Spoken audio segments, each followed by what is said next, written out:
وصحبه وسلم وشر الأمور محدثاتها فإن كل محدثة بدعة وكل بدعة ضلالة وكل ضلالة في النار. Alhamdulillah, di malam hari ini kembali kita berjumpa kembali untuk melanjutkan kajian rutin pembahasan kitab penjelasan kitab Al-Arba'in An-Nawawiyah karya Imam Abu Zakaria Yahya bin Sharaf An-Nawawi rahimahullah ta'ala yang disyarah oleh Syekh Al-Allamah Shalih Fauzan hafizahullah ta'ala. Dan ini merupakan pertemuan kita yang keempat. InsyaAllah kita akan lanjutkan membaca kitab ini. Siapa akan dibaca? Silakan.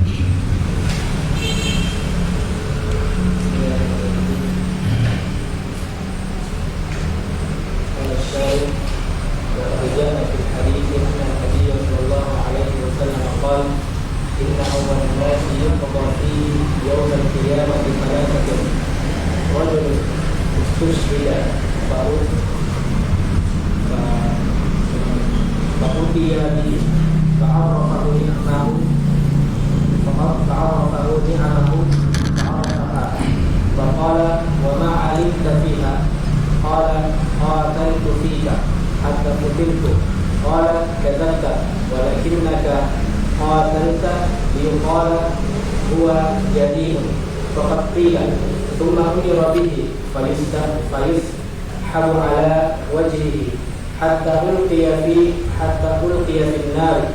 لماذا ألقي في النار مع أنه قتل في المعركة وصورته أنه يجاهد في سبيل الله؟ Baik, perhatikan bagaimana penulis hafizahullah ta'ala menjelaskan tentang hadits yang pertama ini, di mana dalam hadits yang pertama terdapat teguran dan ancaman bagi mereka yang tidak membiasakan diri untuk senantiasa mengikhlaskan amalannya untuk Allah Subhanahu wa taala. Jadi beliau hafizahullah ta'ala membawakan sebuah hadis, kata beliau, waqad jaa fil hadis anna an-nabiy sallallahu alaihi wasallam, dan telah datang sebuah riwayat dari Nabi sallallahu alaihi wasallam bahwasanya Nabi mengatakan, inna awwalan nas yuqda fihi yaumal qiyamah, sesungguhnya manusia yang pertama kali disiksa pada hari kiamat ada 3 orang. Yang pertama, rajulun ustushhida fa utiya bihi fa arrafahu ni'amahu fa arafaha, seorang yang mati syahid, kemudian pada hari kiamat akan disebutkan nikmat-nikmat yang diberikan kepadanya. Fa arafaha, dan dia mengakui akan nikmat tersebut. Bisa tergambar ya? Ada seorang yang mati di medan perang, mati syahid. Sebelum dia disiksa, dia diperhadapkan kepada Allah Subhanahu wa taala dan ditanya tentang nikmat-nikmat. Wahai fulan, engkau telah mendapatkan nikmat demikian, nikmat demikian, nikmat demikian, dan nikmat demikian. Ditanya tentang nikmat-nikmat yang telah diberikan kepadanya. Fa'arafaha, dan dia tidak mengingkarinya. Bahkan dia mengakui bahwa dia telah mendapatkan dari berbagai nikmat-nikmat tersebut. Faqala ma 'alimta fiha wa ma 'amilta fiha. Maka Allah mengatakan, apa yang engkau lakukan pada nikmat tersebut? Maksudnya apa yang kau gunakan, untuk apa kamu menggunakan nikmat tersebut setelah nikmat tersebut datang kepadamu? Qala qataltu fika hatta qutiltu. Ya Allah, nikmat tersebut aku gunakan untuk berjihad fi sabilillah, di jalanmu ya Allah, sampai saya pun terbunuh di jalanmu. Jadi orang tersebut mengaku bahwasanya dari berbagai nikmat yang telah diberikan kepadanya, dia gunakan untuk berjihad fi sabilillah sampai dia terbunuh di medan perang. Maka Allah Subhanahu wa Ta'ala yang lebih mengetahui tentang hati seorang hamba. Allah mengatakan, qala kadzabta, engkau sudah dusta. Tidak bisa seorang dia berdusta di hadapan Allah Subhanahu wa Ta'ala, walaupun dia berucap dengan lisannya, tapi Allah Subhanahu wa Ta'ala yang diperhatikan adalah amalan dan hati seorang hamba. Oleh karenanya Rasulullah SAW bersabda, Inna Allah la yanzur ila suwarikum wa la ila hisamikum walakin yanzur ila qulubikum wa a'malikum. Allah tidak pernah melihat dari rupa-rupa kalian dan jasad dan fisik kalian, mau sana kulit hitam, kulit putih, orang kaya, orang miskin, yang pendek, yang tinggi, yang buta, yang melihat. Allah tidak pernah melihat itu. Yang Allah lihat adalah yanzur ila qulubikum wa a'malikum. Allah hanya melihat pada hati-hati kalian dan perbuatan-perbuatan kalian. Jadi di sini Allah Subhanahu wa Ta'ala mendustakan si fulan yang mengaku bahwasanya dia berjihad fi sabilillah mengharapkan wajah Allah Subhanahu wa Ta'ala. Walakinnaka qatalta liyuqala huwa jari. Akan tetapi engkau berperang hanya sekedar untuk dikatakan sebagai orang yang pemberani. Jadi zahirnya dia sebagai mujahid. Zahirnya secara nampaknya dia bermujahid, berjihad fi sabilillah. Namun karena yang melatar belakanginya bukan karena mengharapkan wajah Allah Subhanahu wa Ta'ala, sehingga Allah Subhanahu wa Ta'ala perintahkan kepada malaikatnya untuk memasukkan si fulan tadi ke dalam api neraka. Thumma umira bihi fayushabu ala wajhihi hatta unqiya fin nar. Kemudian diperintahkan kepada malaikat, fayushabu ala wajhihi, diseretlah wajahnya. Subhanallah ya.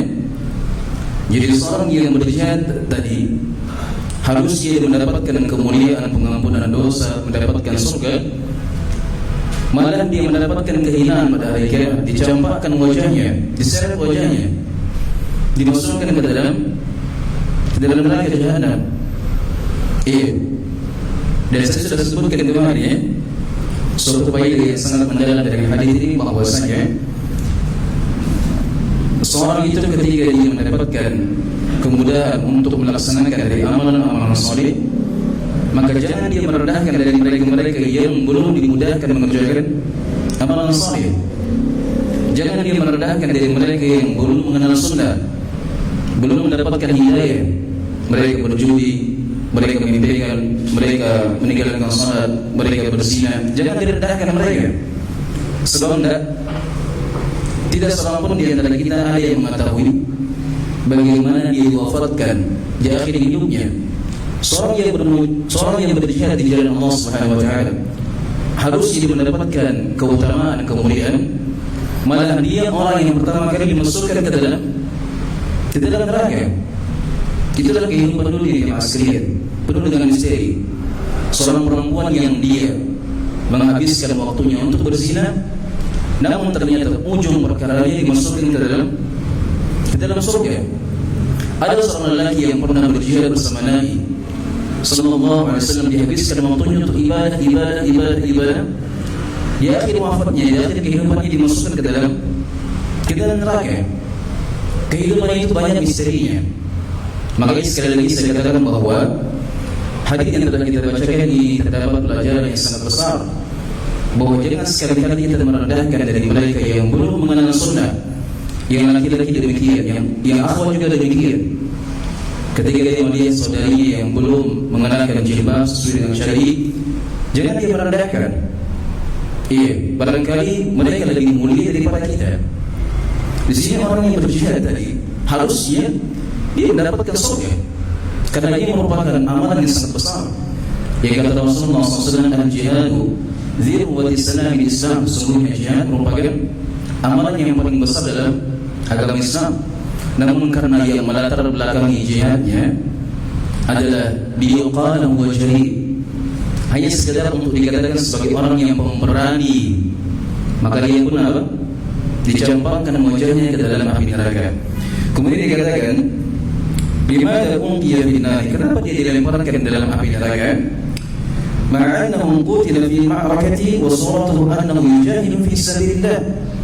Bersama demikian bahwa dia terbunuh di medan perang, dan zahirnya, suratnya, gambarannya dia adalah seorang yang berjihad di jalan Allah Subhanahu wa taala.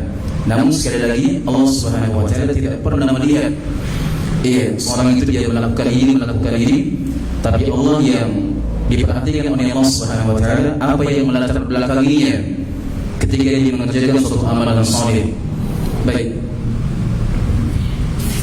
الجواب لأن نيته ليست لله وإنما نيته أن يمدح بالجراء Innama niyyatuhu sebagai karena di situ innama sudah tidak beramal lagi, makanya dia dimarfu'kan. وإنما نيته أن يمدح بالجراءة والشجاعة وقد قيل هذا في الدنيا وحصل عن Bisyari'ah wa syari'ati ma'tuf kepada siapa? جراءة Tayyib, assalamualaikum.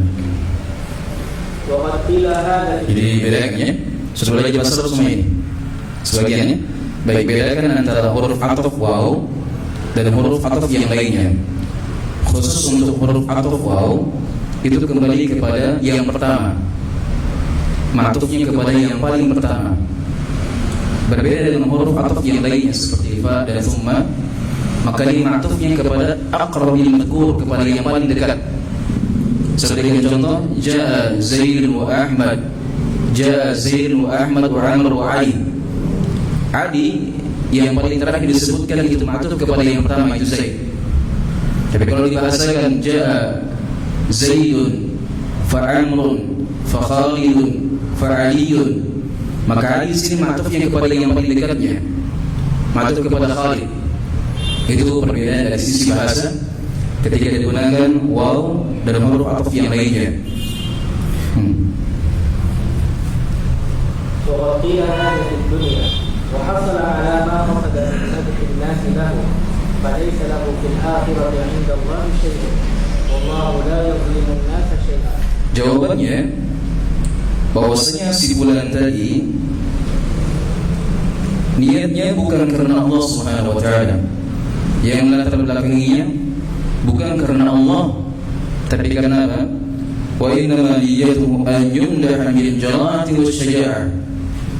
Niatnya hanya sekedar untuk dikatakan sebagai orang yang pemberani dan orang yang tangguh. Waqad qila hadza fid dunya, dan sungguh dia telah mendapatkan dari apa yang dia inginkan. Jadi cara sekali orang seperti ini yang harusnya dari amalan yang sangat besar tadi diharapkan mengharapkan wajah Allah Subhanahu wa taala, namun karena niatnya berbeda, maka Allah akan memberikan sesuai dengan apa yang dia niatkan. Jadi kembali lagi pada ayat atau pada hadis yang telah kita bacakan, innamal a'malu binniyat wa innamal likulli imrin ma nawa.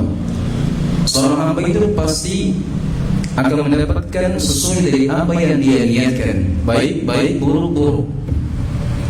Anda belajar hanya sekedar untuk menjadi seorang ustaz, seorang dai, akan diberikan kepada kalian, diberikan kepada si fulan. Tapi kalau seorang dia belajar untuk mengharapkan wajah Allah agar dia bisa mengangkat kejahilan pada dirinya, dengan niatnya tadi dia akan mendapatkan sesuai dengan apa yang dia niatkan. Subhanallah. Wa hasala ala man qasada min madhi an-nas, dan dia telah mendapatkan dari apa yang dimaksudkan berupa pujian manusia kepadanya. Falaysa lahu fil akhirati 'inda Allahi syai'. Namun ternyata pada hari kiamat dia tidak akan mendapatkan sesuatu apapun di sisi Allah Subhanahu wa taala. Wallahu la yadhlimun nasa syai'a. Jadi bentuk penegasan dan penegasannya bahwa jangan sampai ada terpikir pada pikiran manusia ketika Allah menyiksa si fulan tadi, dimasukkan ke dalam neraka jahanam, Allah berbuat zalim kepadanya. Tidak. Allah tidak zalim. Allah tidak pernah zalim. Karena memang Allah Subhanahu wa taala memberikan sesuai dengan apa yang dia inginkan. Dia meniatkan mendapatkan pujian, telah diberikan kepadanya. Dan ketika dia tidak mendapatkan apa-apa di akhirat, Allah tidak zalim. Karena Allah Subhanahu wa taala telah memberikan opsi kepada kita. dengan dua opsi. Yang pertama, siapa yang mendapatkan, siapa yang menginginkan dari amalannya kebaikan-kebaikan pun yang didapatkan. Siapa yang mengharapkan dunia, maka dunia pun yang didapatkan. Demikian. Jadi apabila seorang hamba dia tidak mendapatkan apa-apa dari amalannya pada hari kiamat kelak, Allah Subhanahu wa taala tidak pernah zalim kepada hamba-hambanya. Jelas ya? Baik. الثاني ورجل تتعلم العلم وعلمه وقرأ القرآن فأتي به ليعرفه نعمه فعرفها فقال ما علمت فيها قال تعلمت فيك العلم وعلمته وقرأت فيك القرآن فقال كذبت ولكنك تعلمت ليقال هو عالم فقد قيل وقرأت القرآن ليقال هو قارئ فقد قيل ثم أمر به فيسحب على وجهه حتى ألقي في النار. Baik, yang kedua dari apa ini? Siapa yang mencermati dari pembahasan? Yang kedua dari apa ini? Itu dia. Yang kedua dari manusia-manusia yang pertama kali dimasukkan ke dalam neraka. Ini pelajaran buat saya pribadi, kepada kawan-kawan sekalian, dan kepada akhwat di atas. Iya. Yang sampai kita selama ini belajar, ternyata niat kita salah. Iya. Hanya sekedar untuk mendapatkan ini, mendapatkan itu, hanya sekedar untuk mendapatkan subscriber. Istilahnya zaman sekarang, untuk mendapatkan followers yang banyak, untuk menjadi orang yang terkenal, menjadi orang yang ditokohkan. Ini semuanya dari niat-niat yang buruk, harus diperhatikan baik-baik. Iya. Bahkan ini yang paling parahnya, orang yang seperti ini adalah orang yang pertama kali dimasukkan ke dalam neraka jahanam. Iya. Jadi yang kedua kata beliau, hafizahullah ta'ala, adalah seorang lelaki, rajulun ta'allama al-ilma wa 'allamahu. Ini amalannya sangat indah sekali. Dia adalah seorang pelajar dan dia mengajarkan ilmunya. Baik tidak amalannya ini? Sangat baik sekali. Baik sekali amalannya. Tidak ada yang meragukan itu. Ini adalah amalan yang sangat besar, mempelajari ilmu agama dan mengajarkan ilmu tersebut. Wa qara'a al-Qur'ana fa utiya bihi liyu'arrifahu ni'amahu fa'arafaha. Kemudian pada hari kiamat dia diperhadapkan di hadapan Allah Subhanahu wa taala.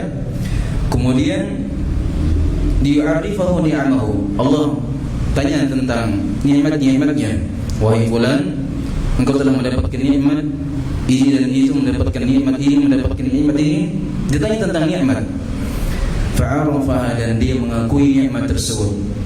Sekali lagi bahwasanya pada hari kiamat manusia itu tidak bisa mengingkari ketika Allah Subhanahu wa taala bertanya tentang nikmat. Karena semuanya adalah perkara yang diketahui oleh Allah Subhanahu wa taala. Faqala wa ma 'amilta fiha, maka Allah mengatakan, dari nikmat-nikmat yang saya berikan kepadamu, kamu pergunakan untuk apa? Faqala ta'allamtu fika al-'ilma wa 'allamtuhu. Ya Allah, saya mempelajari ilmu hanya karenamu, demikian pula saya mengajarkan ilmu karenamu. Iya. Di sini dia agak sedikit mengingkari ya. Dia hendak berbohong, berdusta di hadapan Allah, namun Allah Subhanahu wa taala lebih tahu tentang dirinya. Wa qara'tu fika al-Qur'ana, dan saya membaca Al-Quran karenamu ya Allah. Iya. Faqala kadzabta, maka Allah mengatakan engkau telah berdusta. Allah Subhanahu wa taala lebih mengetahui tentang perbuatan hamba-hambanya. Iya. Allah mengetahui isi hati seorang hamba. Ya'lamu kha'inatal a'yuni wa ma tukhfi as-sudur. Dia Allah Subhanahu wa taala yang mengetahui mata-mata yang berkhianat, dan juga dia mengetahui apa yang tersembunyi dalam hati. Bukan hanya sekedar apa yang diniatkan oleh seorang hamba ya. Bukan hanya sekedar itu. Apa yang terbetik dalam hatinya saja setelah kita menghadiri majelis kali ini. Apa yang terbetik dalam hati kita, saya sebentar ini mau keluar kok, mau ke sini. Sekedar itu terbetik dalam hati kita, Allah Subhanahu wa taala sudah mengetahuinya. Luar biasa. Jadi tidak heran ketika ada seorang hamba yang pada hari kiamat dia mengatakan, ya Allah, saya belajar ini, saya baca Quran, saya mempelajari ini, saya berdakwah, saya mengajar, saya mengharapkan wajah-Mu ya Allah.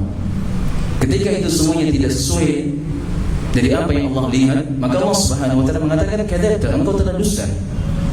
Iya, engkau telah berdusta. Walakinnaka ta'allamta liyuqala huwa 'alim. Akan tetapi engkau belajar itu hanya sekedar untuk dikatakan sebagai seorang yang alim. Engkau belajar hanya sekedar untuk dikatakan sebagai orang yang pintar, orang yang cerdas, hanya sekedar untuk mendapatkan sanjungan dari manusia, agar engkau dihormati, agar engkau disegani, agar engkau memiliki banyak dari penggemar. Sallallahu alaihi wasallam. Makanya jemaah sekalian yang semoga dimuliakan oleh Allah Subhanahu wa taala, ketika kita sudah membaca hadis seperti ini, harusnya mulai dari sekarang ya. Mulai dari sekarang kita memperbanyak doa agar supaya Allah Subhanahu wa taala memberikan kepada kita ikhlas yang baik. Iya, dengan sebuah doa, Allahumma rzuqna ikhlas fil qawli wal amal. Ya Allah, anugerahkanlah kepada kami keikhlasan dalam berucap dan dalam perbuatan. Dirutinkan doa seperti ini, dia jaga doa seperti ini supaya apa? Hatinya dan niatnya senantiasa terjaga untuk senantiasa mengharapkan wajah Allah Subhanahu wa taala. Iya. Dan sekali lagi, bahwa seorang yang telah dimudahkan untuk mengerjakan amalan saleh, maka jangan sekali-kali dia merendahkan dari kawannya dan saudaranya yang belum dimudahkan untuk mengerjakan amalan saleh. Jangan merendahkan. Mentang-mentang ada orang awam, ya kita rendahkan mereka. Jangan direndahkan. Tapi yang terbaiknya kita doakan kepada mereka kebaikan. Doakan kebaikan untuk mereka. Iya, kita melihat saudara kita yang belum masih meninggalkan salat, jangan direndahkan, jangan ditertawakan, tapi doakan kebaikan kepada mereka. Semoga Allah Subhanahu wa taala memberikan hidayah kepada dirimu. Doakan kebaikan. Iya. Karena akan banyak nanti orang-orang yang ketika dia belajar, ketika dia mengerjakan amalan-amalan besar, namun ternyata dia adalah orang yang pertama kali dimasukkan ke dikatakan sebagai seorang yang alim. Faqad qila, dan sungguh engkau telah mendapatkan hal tersebut. Wa qara'ta al-Qur'ana liyuqala qari, dan engkau membaca Al-Quran hanya sekedar untuk dikatakan sebagai qari, orang yang pandai membaca Al-Quran. Ini yang amalan yang besar tadi, ketika tidak dijaga niatnya, maka akan mendatangkan musibah dan malapetaka, mendatangkan kerugian dan kesengsaraan pada hari kiamat.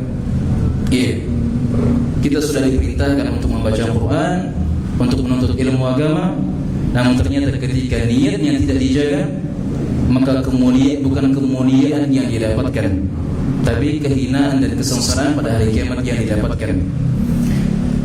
Liyuqala huwa qari faqad qila, dan engkau telah mendapatkan dari apa yang telah engkau niatkan. Thumma umira bihi fayushabu ala wajhihi hatta unqiya fin nar.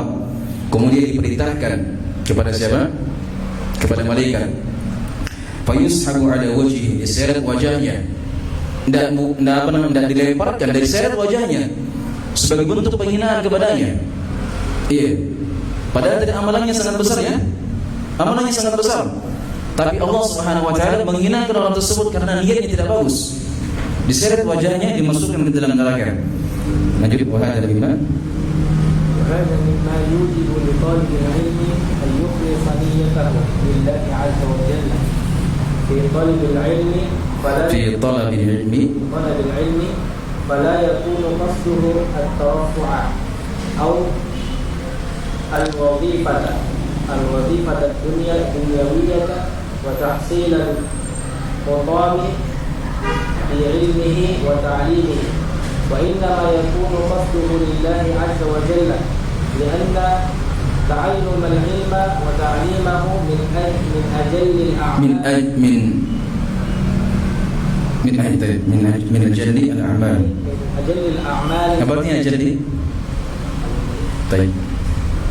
من أجل الأعمال الصالحة فلا يصرفه ويريد به الدنيا وإنما يريد به وجه الله وما يعطى له من مال إن أعطي فهو تابع وليس مقصودا.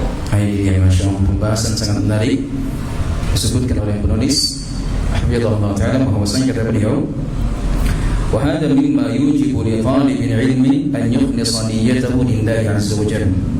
Dari ini adalah perkara yang mengharuskan setiap penuntut ilmu agar mereka mengikhlaskan niatnya karena Allah Subhanahu wa taala. Jadi maksudnya dari hadis ini harusnya memberikan pelajaran kepada setiap penuntut ilmu, saya dan antum dan kepada akhwat di atas. Apa kewajiban kita? Untuk senantiasa memperhatikan dari niat-niat kita fi talabil ilmi, ketika dia mempelajari ilmu agama. Fala yakun qasduhu at-taraffu', jangan sampai dia meniatkan dari belajarnya, dari menuntut ilmu at-taraffu', ketinggian, sanjungan, kehormatan, disegani, dihormati oleh orang lain. Jangan sampai ada muncul demikian. Awil wadhifat ad-dunyawiyah, atau dia mengharapkan pekerjaan-pekerjaan dunia. Dia menghafalkan Al-Quran untuk bisa masuk tentara. Ini dia yang sering terjadi ya. Menghafal Al-Quran bukan karena mendapatkan kemuliaan di akhirat, tapi untuk bagaimana dimudahkan masuk polisi, tentara atau PNS. Ini niat-niat yang rusak. Bahkan saya katakan niat yang hina, rendah sekali niatnya. Dunia itu tidak ada apa-apanya. Iya, yang paling mulia itu adalah kehidupan akhirat. Wal akhiratu khairun laka minal ula, wal akhiratu khairun wa abqa. Wa mal hayatud dunya illa lahwun wa la'ib, wa inna ad-dar al-akhirata la hiya al-hayawan law kanu ya'lamun. Sesungguhnya kehidupan dunia kata Allah adalah kehidupan yang permainan dan senda gurau, dan kehidupan yang sebenarnya adalah kehidupan akhirat. Jadi di antara bentuk niat yang buruk dalam belajar adalah dia mengharapkan dari pekerjaan-pekerjaan dunia hanya sekadar untuk dimudahkan dalam pekerjaan dunianya atau yang lainnya. Wa tahsil al-hutami bi ilmihi wa ta'limihi, ada yang mendapatkan dari berbagai keuntungan dari ilmu dan pengajarannya. Iya. Wa inna ma yakunu qasduhu lillahi azza wa jalla, tapi harusnya dia meniatkan dari belajarnya, dari dakwahnya karena Allah Subhanahu wa taala. Kemudian muncul pertanyaan, bagaimana seorang itu dikatakan dia telah ikhlas dalam belajar dan menuntut ilmu agama? Maka disebutkan oleh Al-Imam Ahmad rahimahullah taala di antara bentuk keikhlasan dalam belajar adalah 4 perkara. Satu dari 4 perkara ini kapan muncul pada seorang hamba, maka dia dikatakan sebagai orang ikhlas dalam belajar. Yang pertama, an-yanwiya raf'al jahli an nafsihi. Yang pertama, dia meniatkan mengangkat kebodohan pada dirinya. Jadi di antara bentuk ikhlas dalam belajar, dia belajar di sini dan belajar di tempat-tempat yang lainnya agar supaya bisa mengangkat kejahilan yang ada pada dirinya. Sebab yang namanya jiwa dan diri kita ini adalah jiwa yang penuh dengan kebodohan. Apa yang kita ketahui itu lebih sedikit dari apa yang kita tidak ketahui. Apa yang tidak kita ketahui jauh lebih banyak dari apa yang kita ketahui. Walaupun dia sudah belajar puluhan tahun lamanya, tetap dia apa yang dia tidak ketahui lebih banyak dari apa yang dia ketahui. Bahkan walaupun dia belajar sampai mati, pasti demikian keadaannya. Makanya ketika dia belajar, di antara bentuk ikhlasan dalam belajar adalah dia meniatkan agar supaya kejahilan yang ada pada dirinya bisa terangkat. Yang kedua, an yanwi raf'al jahl an ghairihi. Yang kedua adalah dia mengangkat kejahilan yang ada pada orang lain. Ini juga di antara bentuk ikhlas dalam belajar dan menuntut ilmu agama. Dia mengangkat kejahilan yang ada pada orang lain. Karena orang lain itu sebagaimana dengan diri kita, penuh dengan kejahilan, penuh dengan ketidaktahuan. Maka perlu diangkat kejahilan tersebut dengan cara apa? Dengan cara belajar. Yang kedua, dia mengharapkan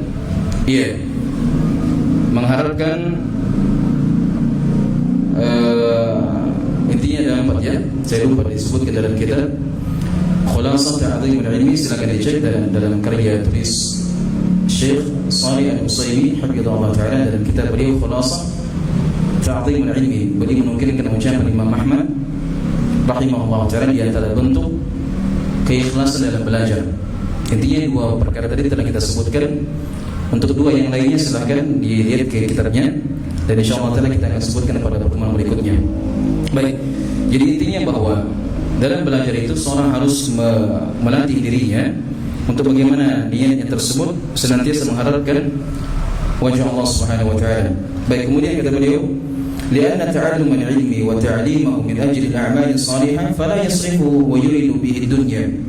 Karena sesungguhnya mempelajari ilmu dan mengajarkannya min ajli al-a'mal, merupakan amalan-amalan salih yang paling mulia, maka jangan dia palingkan niatnya dan dia mengharapkan dunia.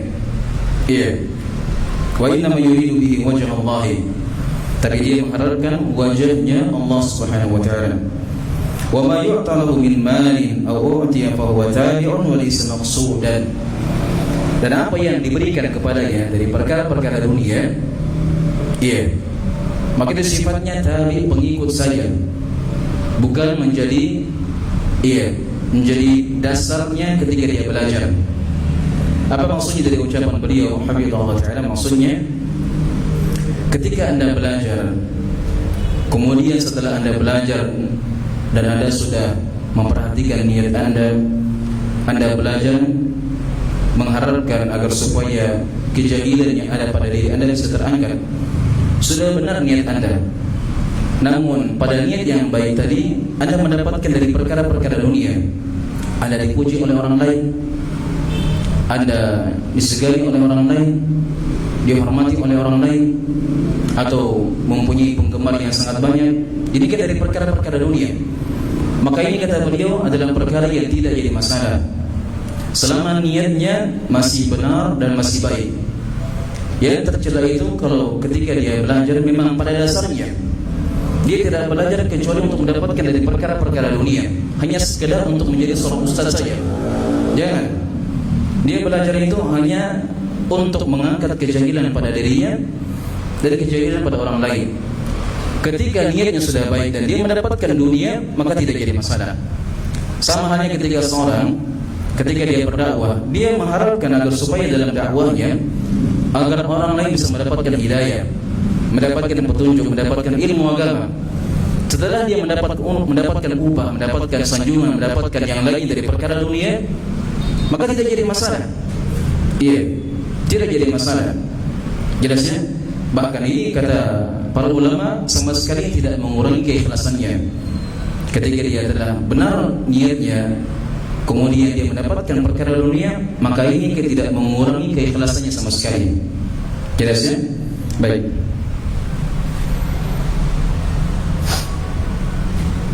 والثالث رجل آتاه الله مالا سلطه على حلقته في الخير فصار ينفقه في الخير فهو في الظاهر كثير الإنفاق والإنفاق في سبيل الله لا شك أنه من أفضل الأعمال. قال صلى الله عليه وسلم: ورجل وسع الله عليه وأعطاه من أصناف المال كله فأتى به فعرفه ni'amahu fa'arafaha. Ni'amahu itu lafaznya apa? Mufrad atau apa? Musanna?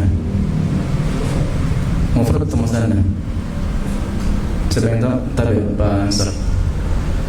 Oh, khamsa. Mufrad atau musanna? Ni'amahu. Jamak apa dia?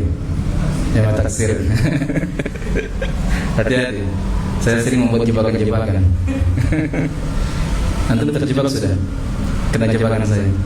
Jadi ini bukan mufrad, bukan musanna, tapi jamak. Apa mufradnya? Ni'matun. Baik, barakallahu fiik.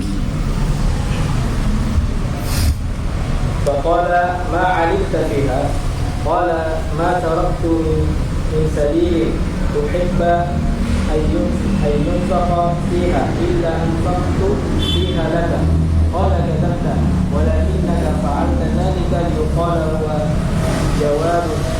Jawadun. Faqad qila thumma umira bihi فيسحب على وجهه حتى ألقي في النار. Baik, yang ketiga dari jenis manusia yang pertama kali dimasukkan ke dalam neraka Jahannam. Yang ketiga, rajulun atahu Allahu malan fasallatahu ala halakatihi. Ini amalannya luar biasa lagi. Orang ketiga ini adalah seorang lelaki, dan pada kalimat seorang lelaki di sini kata para ulama min babi aghlabiyah. Maksudnya min babi aghlabiyah maksudnya kebanyakannya. Dan tidak menutup kemungkinan ini terjadi pada perempuan. Apabila ada seorang perempuan ketika dia mempunyai harta yang banyak dan dia infakkan hartanya di jalan Allah, ketika dia tidak mengikhlaskan niatnya, maka dia juga bisa termasuk dalam ancaman dalam hadis ini. Jadi pada kalimat rajulun di sini adalah min babi aghlabiyah. Sama seperti pada hadis Abu Hurairah radhiyallahu ta'ala yang diriwayatkan oleh Imam Al-Bukhari, Imam Muslim, 7 golongan manusia yang akan mendapatkan naungan pada hari kiamat, di mana pada hari tersebut tidak ada naungan kecuali naungan Allah Subhanahu wa taala. 7 golongan tersebut disebutkan oleh Nabi dengan bahasa rajulun, seorang lelaki. Kata para ulama tidak menutup kemungkinan apabila ada seorang wanita yang dia melakukan suatu amalan yang disebutkan dalam hadis, maka dia juga akan mendapatkan keutamaan tersebut. Jelas ya? Nah, sama seperti di sini juga rajulun, seorang lelaki yang Allah Subhanahu wa taala berikan kepadanya harta yang sangat banyak. Iya. Fasallatuhu ala halakatihi, dan dia habiskan pada kebinasaannya. Dengan bahasa yang sangat indah yang digunakan oleh Nabi sallallahu alaihi wasallam mengibaratkan bahwa ada seorang lelaki, ada seorang manusia yang ketika dia mempunyai harta yang sangat banyak, dan begitu banyaknya harta yang dikeluarkan sampai-sampai dia hampir binasa. Itu maksudnya. Saking banyaknya harta yang dia sedekahkan, sampai-sampai dia hampir binasa, hampir habis hartanya. Menunjukkan bagaimana besarnya pengorbanannya, banyaknya harta yang telah dikeluarkan. Namun ketika dari amalan yang besar tadi dia tidak ikhlaskan karena Allah, dia pun mendapatkan kehinaan pada hari kiamat seperti itu orang yang telah disebutkan. Kata Rasulullah SAW, fasara yunfiquhu fil khair, maka dia infakkan hartanya pada jalan kebaikan.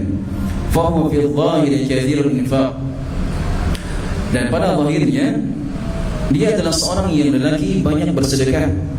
Wa infaqu fi sabilillah la syakka annahu min afdhalil a'mal. Sementara berinfak di jalan Allah Subhanahu wa taala tidak diragukan lagi merupakan amalan yang paling mulia. Amalan yang paling mulia.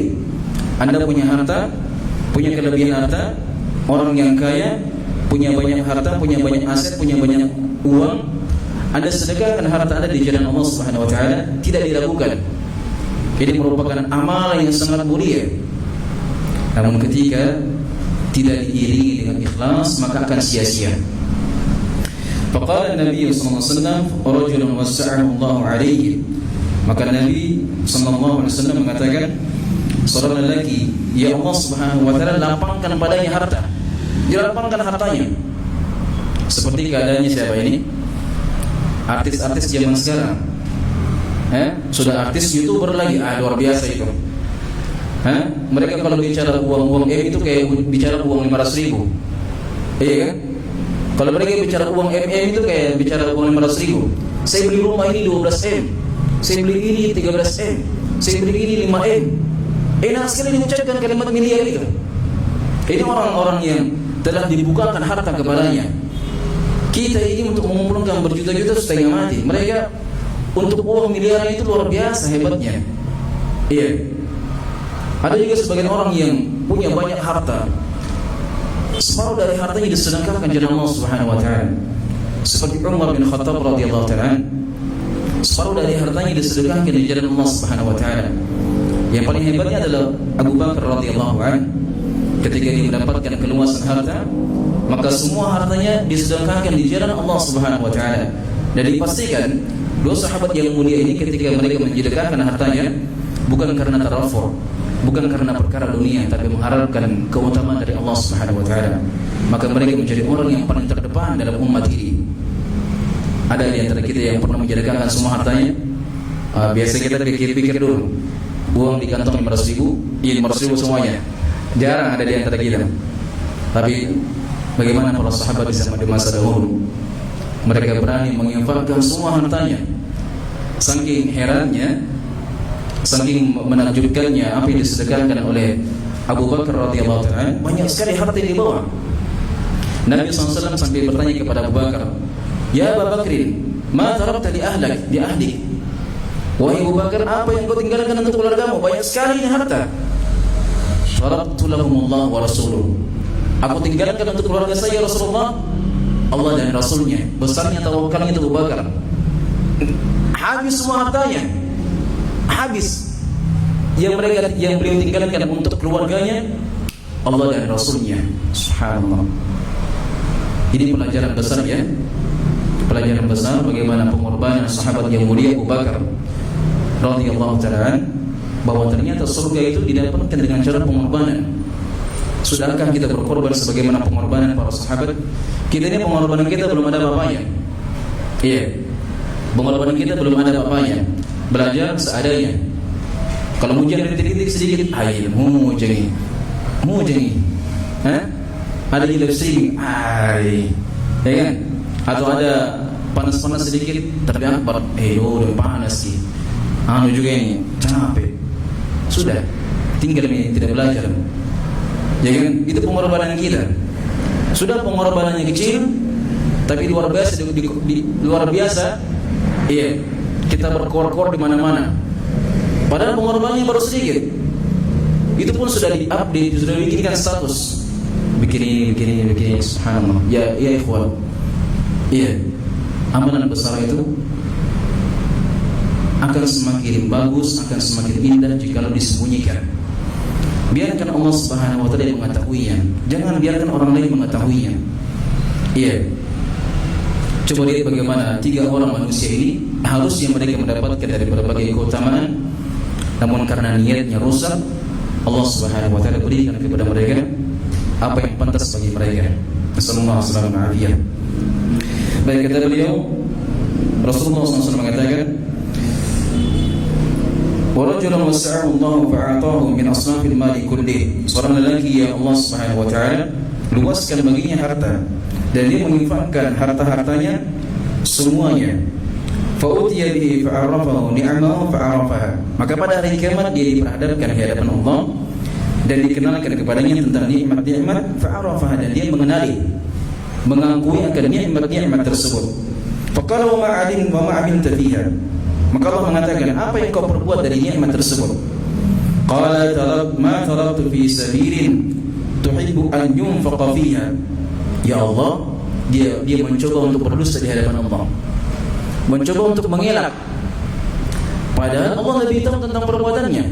Ya Allah, tidak ada sebuah jalan, tidak ada sebuah momen yang jalan atau momen tersebut diharamkan untuk disedekahkan di situ, maka saya menjadikan harta saya di jalan tersebut. Iya. Qala kadzabta, maka Allah mengatakan engkau telah berdusta, dusta kamu. Iya. Walakinnaka fa'alta dzalika liyuqala huwa jawwad. Akan tetapi engkau melakukannya agar supaya dikatakan sebagai orang yang dermawan. Iya. Engkau melakukan hal tersebut hanya sekedar untuk dikatakan sebagai orang yang dermawan. Maka kita sebagai yang melihat dari amalan-amalan besar tadi, tes dulu. Kenapa mati?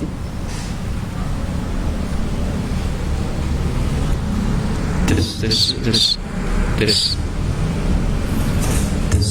Baik.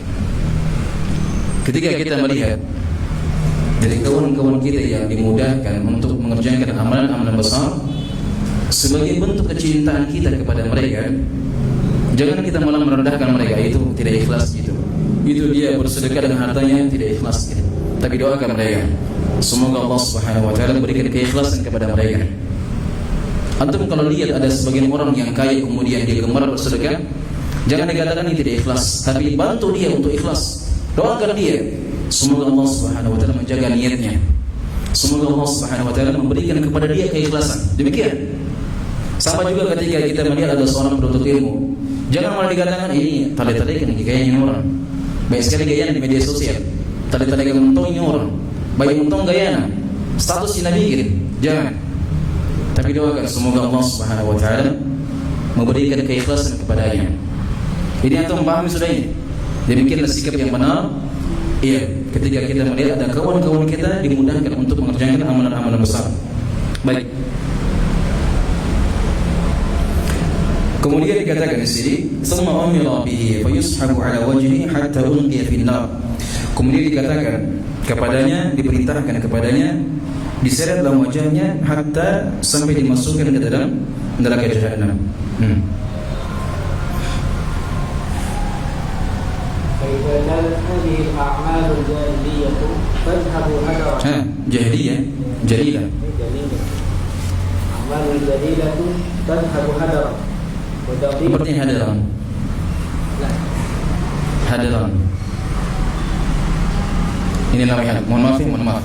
Nama hadaran. Mohon maaf. Terbuang sia-sia. Tak. Contoh-contoh jadi. Saya tahu.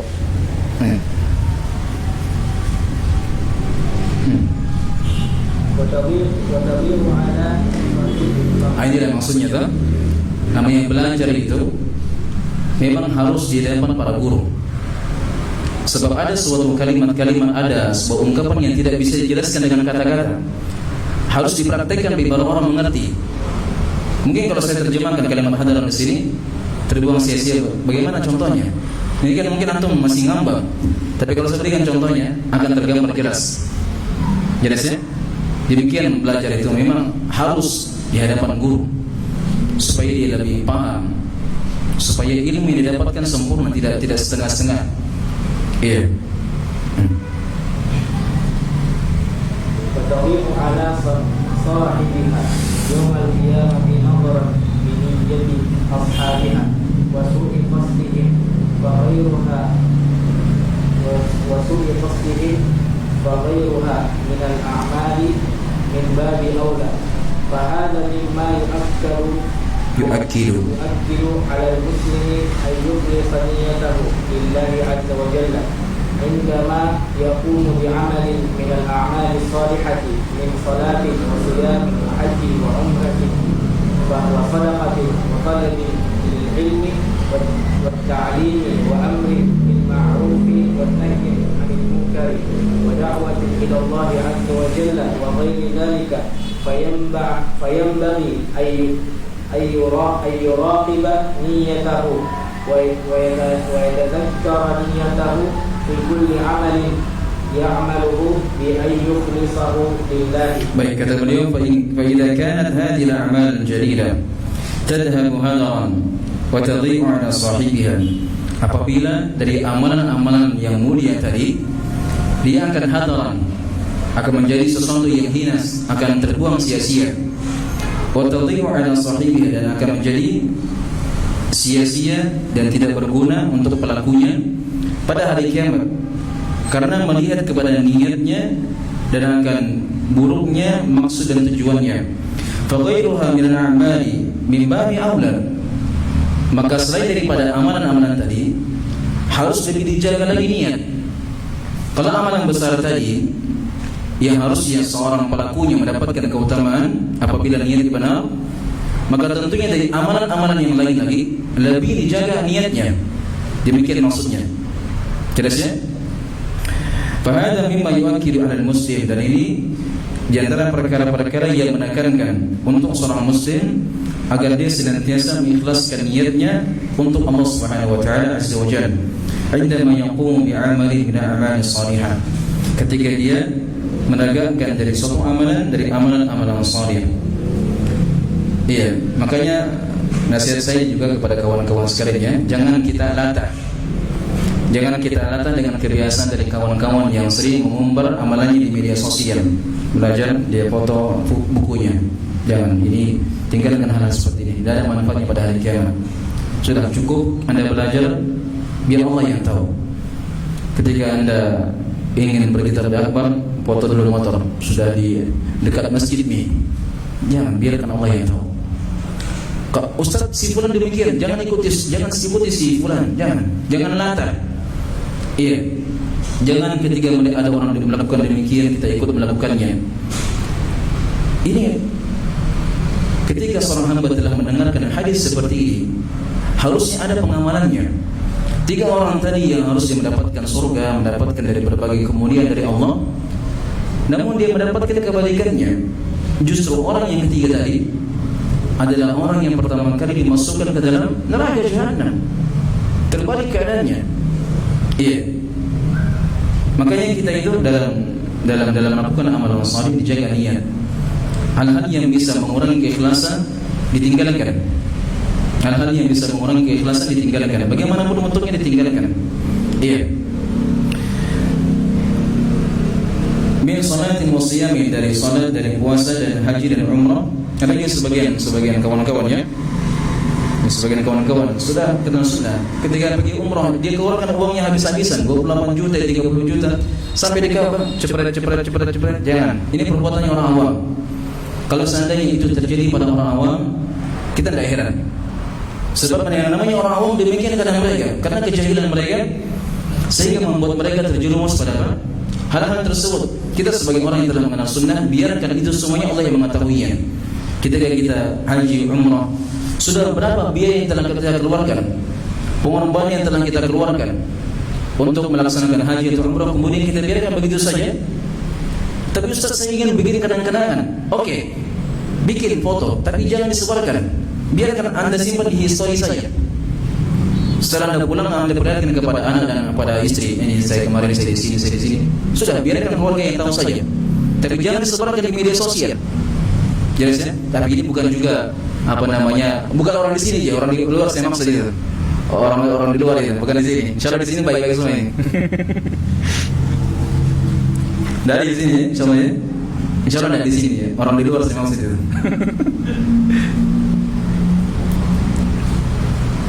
Baik. Atau sedekah, atau belajar, atau berdakwah, atau dia mengajak kepada kebaikan, mencegah dari kemungkaran, wa da'watan ila Allah azza wa jalla, atau dia berdakwah di jalan Allah Subhanahu wa taala, khusus untuk dakwah. Karena memang urusannya untuk dakwah agar supaya dakwah dia tersebar luas. Makanya sebagian para ulama atau kebanyakan di zaman sekarang mereka membolehkan dari adanya media-media sosial, digunakan media sosial supaya dakwah tersebar luas. Dan ini merupakan peringatan juga kepada seorang dai-nya ya. Pada saat dia diambil gambarnya, diambil videonya, maka perhatikan niat di situ. Jangan sampai dia diambil videonya, diambil gambarnya, kemudian dia meniatkan di situ agar supaya orang mengenal dirinya, mengenal kapasitas ilmunya, ingin mendapatkan sanjungan dari orang lain. Oh, itu hebatnya itu, gagahnya Ustaz, bersihnya dari bajunya. Jangan. Itu makanya saya sering sampaikan kepada teman-teman, belajar atau berdakwah itu tidak mudah. Apalagi sekarang di media sosial itu untuk menjaga keikhlasan sangat-sangat susah. Banyak-banyak orang terjatuh pada hal yang bisa merusak keikhlasannya. Tadinya niatnya bagus untuk berdakwah, tapi sudah melenceng tadi. Melenceng untuk apa? Sekarang sudah modelnya ingin memperbanyak followers, memperbanyak subscriber, memperbanyak massa, memperbanyak penggemar dan yang lain-lainnya. Dan itu adalah perkara yang mengkhawatirkan. Semoga Allah Subhanahu wa taala senantiasa menjaga dari niat-niat yang seperti ini. Baik, kemudian kata beliau, wa yatadzakkar niyatahu fi kulli amalin ya'maluhu bi an yukhlisahu lillahi azza wa jalla. Dan senantiasa dia memperhatikan, dia cek niatnya. Anda buka pintu untuk melaksanakan salat berjamaah, buka pintu rumah, perhatikan niat di situ. Untuk apa di situ niat? Anda membuka pintu menggunakan sandal, menggunakan kendaraan, perhatikan niatnya di situ. Untuk apa ini? Saya berkendaraan menuju ke majelis taklim. Untuk apa di situ? Untuk menghilangkan kejahilan kah ataukah yang lain? Ini juga pelajaran juga buat akhwat ya. Kebanyakan di antara akhwat itu kalau pergi kajian, sudah janji memang ya. Kita temuan nanti lah.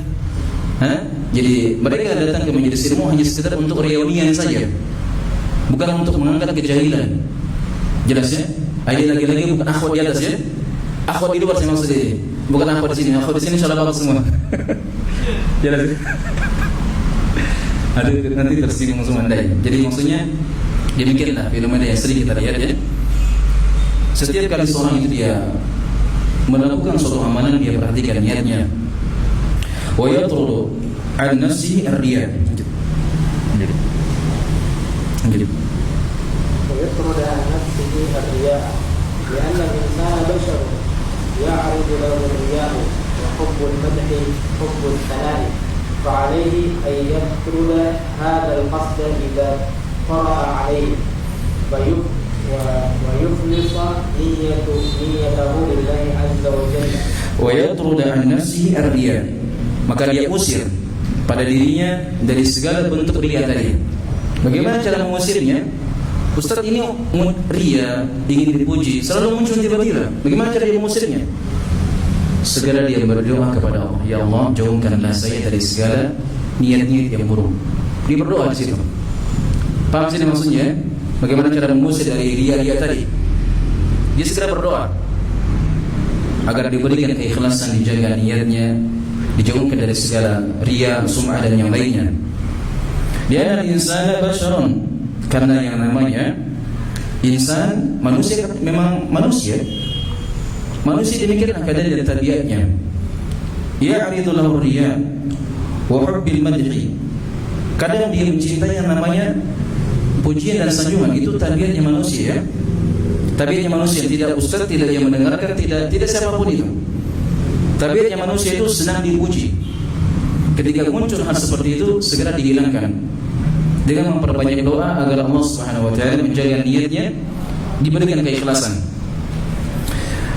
Fa'alaihi an yatrud hadzal qasd, maka wajib baginya untuk mengusir dari maksud buruk seperti ini. Idza tara'a alaihi, tara'a artinya tara'a. Tara'a itu muncul seketika, ada seperti jinnya, jin tiba-tiba langsung muncul di hadapan kita, namanya tara'a. Itu muncul seketika namanya tara'a. Apabila muncul dari maksud-maksud seperti ini, maka dia langsung usir. Wa yukhlisu niyyatahu lillahi azza wa jalla, dan dia ikhlaskan niatnya hanya karena Allah Subhanahu wa taala. Waqad qala asy-sya'ir fi hukm as-sana'i yahwa as-sana'a mubrizun wa muqassirun. Muqassirun. Hubbu as-sana'i tabi'atul insan. Sebagaimana perkataan seorang penyair tentang bagaimana manusia punya tabiat cinta kepada pujian.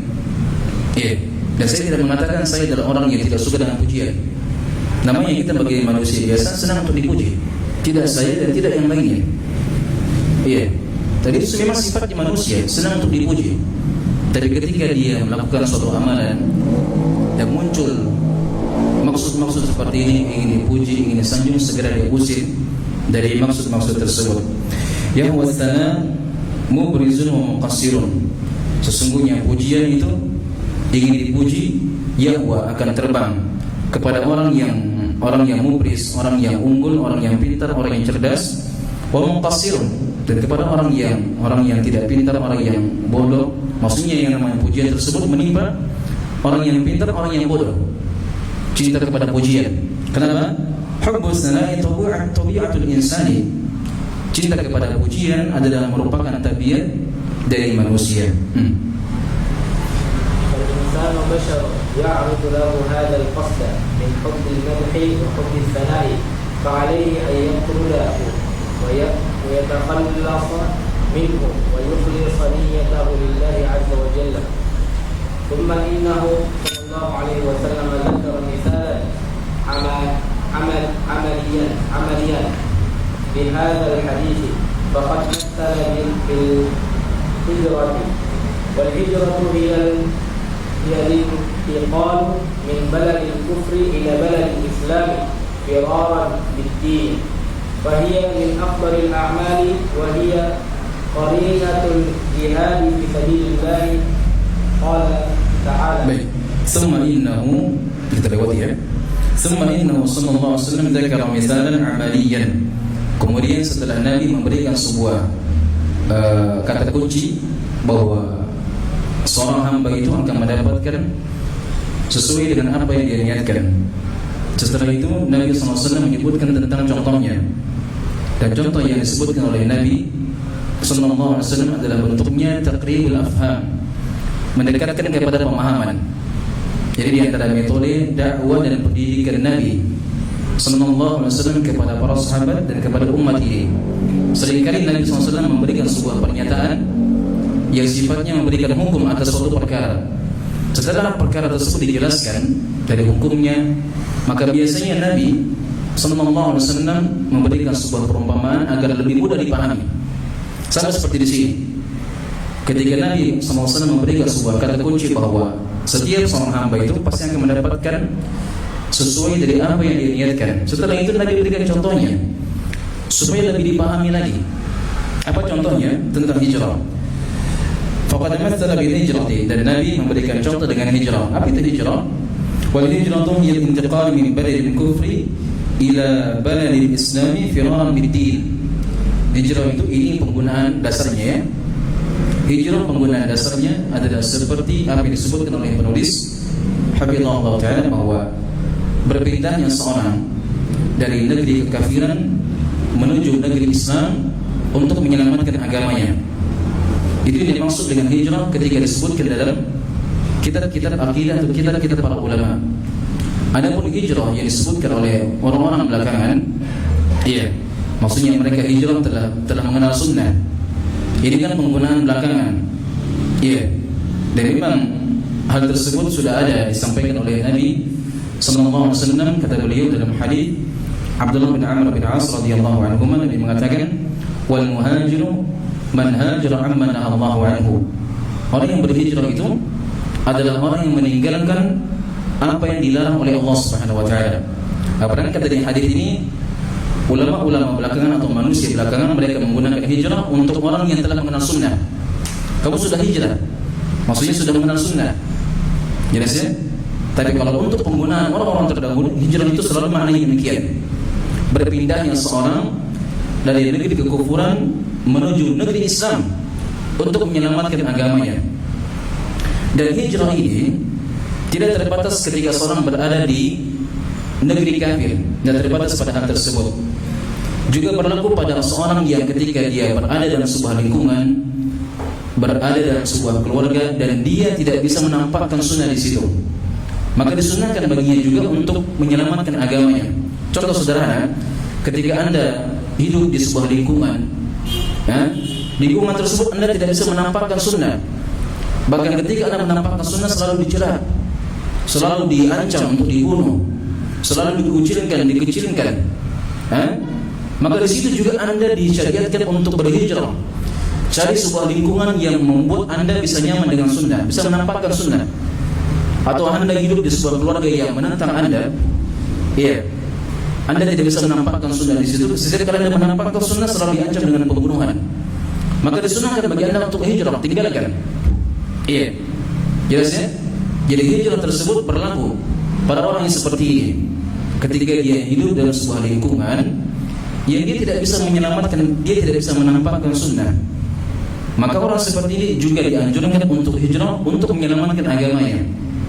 Jelasnya, maka jangan lagi ada yang bertanya, Ustaz, saya tinggal di sebuah lingkungan di Maros atau misalnya di mana, di Papua sana ya, kan mayoritas apa sana Kristennya.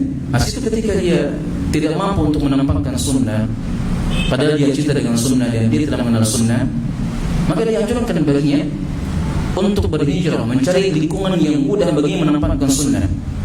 Ya, atau misalnya di Makassar di sini, di Sulawesi Selatan, dia tinggal mungkin di daerah di Palopo, di mana yang dia sudah menampakkan sunnah, maka disyariatkan baginya untuk berhijrah, cari lingkungan yang membuat baginya mudah menampakkan sunnah. Jelas, jadi tidak terbatas seorang hidup di sebuah negeri yang kafir, kemudian mencari negeri yang Islam, tidak terbatas pada di situ. Ya. Fahiyya min afdal al-a'mali wa hiya qarinatul jihad fi sabilillah. Jadi merupakan amalan yang sangat besar, qarina, selalu digandengkan dengan jihad fi sabilillah. Maksudnya kebanyakan dari jihad fi sabilillah pasti didahului dengan apa? Didahului dengan hijrah. Didahului dengan hijrah. Konon biasanya seperti jihadnya para sahabat ya. Jihadnya para sahabat itu kebanyakannya menyerang. Mereka tinggal di Madinah, kemudian mereka keluar. Nah, keluarnya mereka disebut dengan hijrah kan? Makanya hijrah itu qarinatul jihad fi sabilillah. Iya. Terakhir. Allah Ta'ala innal ladzina amanu wa hajaru wa jahadu wallahu jalla wa ala qaddama al-muhajirin 'ala al-ansar bil dhikri sana'i li'annahum taraku wa Fi dzikri was salam. li'annahum taraku awqanahum wa diyarahum wa amwalahum nusratan lillahi azza wa jalla fahum afdalu min ghairihim bal hijratu syarafun 'azimun wa Jalilun. amalun jalilun walakin laysatil ibratu bi suratil hijrati innamal ibratu bi maqsidi sahibiha. Baik, kata beliau, sebagaimana Allah Subhanahu wa taala berfirman, sesungguhnya orang-orang beriman yang mereka berhijrah dan mereka berjihad. Iya. Allah Subhanahu wa taala mendahulukan al-muhajirin dari orang-orang Ansar. Jadi untuk kategori para sahabat itu berjenjang-jenjang dari sisi keutamaan dan kemuliaannya. Para sahabat terbagi menjadi dua, ada muhajirin dan ansar. Dari dua kelompok ini, dari dua jenis ini, yang paling mulianya adalah muhajirin, kemudian ansar. Dari kaum muhajirin yang paling mulianya adalah dari kaum muhajirin yang paling mulianya adalah 10 sahabat atau as-sabiqun al-awwalun, atau 10 sahabat yang dijamin masuk surga. Siapa itu? Khulafaur Rasyidin. Siapa lagi? Zubair bin Awwam, Abdurrahman bin Auf, Sa'd bin Zaid bin Thabit, Said bin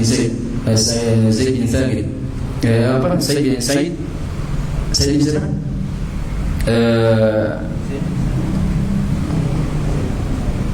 Zaid bin Thabit. Bukan. Lil Mustafa khairu sahbin nassa annahu fil jannati al-khuld allati nassan zadahum sharafa. Faqulhum ada 10 sahabat yang dijamin masuk surga yang disebutkan dalam satu hadis. Saya lupa nama-namanya. Khulafaur Rasyidun, Zubair bin Awwam, Abdurrahman bin Auf, Talha bin Ubaidillah, kemudian Sa'dan, Sa'd bin Abi Waqqas, Sa'id bin Zaid. Itu dia 10 sahabat yang dijamin masuk surga, semuanya dari kaum muhajirin. Baik, jadi yang pertama dari muhajirin yang paling afdalnya, kemudian dari kaum muhajirin yang paling afdal adalah 10 sahabat yang dijamin masuk surga. Dari 10 sahabat yang paling mulia adalah Khulafaur Rasyidun. Dari Khulafaur Rasyidun yang paling mulia Abu Bakar As-Siddiq radhiyallahu anhu. Baik. Di sini Allah Subhanahu wa taala mendahulukan atau memuliakan muhajirin daripada kaum ansar, dikarenakan kaum muhajirin ketika disebutkan dalam ayat maka selalu Allah Subhanahu wa taala kedepankan penyebutannya. Dan tidaklah Allah Subhanahu wa taala mengedepankan penyebutan kaum muhajirin kecuali menunjukkan akan kemuliaan kaum muhajirin. Waliannahum taraku awtanahum wa diyarahum wa amwalahum nusratan lidinillahi azza wa jalla. Kenapa mereka menjadi orang yang paling mulia daripada kaum ansar? Karena mereka telah meninggalkan negara-negara mereka, meninggalkan dari tanah kelahiran mereka, mereka meninggalkan harta-harta mereka untuk membela dan menolong agama Allah Subhanahu wa taala. Jadi kaum muhajirin mereka lebih mulia dari sisi ini. Mereka telah meninggalkan keluarga, meninggalkan sanak keluarga, meninggalkan kerabat, meninggalkan harta, meninggalkan tanah kelahiran mereka untuk menolong agama Allah Subhanahu wa taala. Baik, kita akan lanjutkan pada pertemuan berikutnya. Kita cukupkan sampai di sini. Subhanakallahumma wa bihamdik, asyhadu an la ilaha illa anta, astaghfiruka wa atubu ilaik. Alhamdulillah.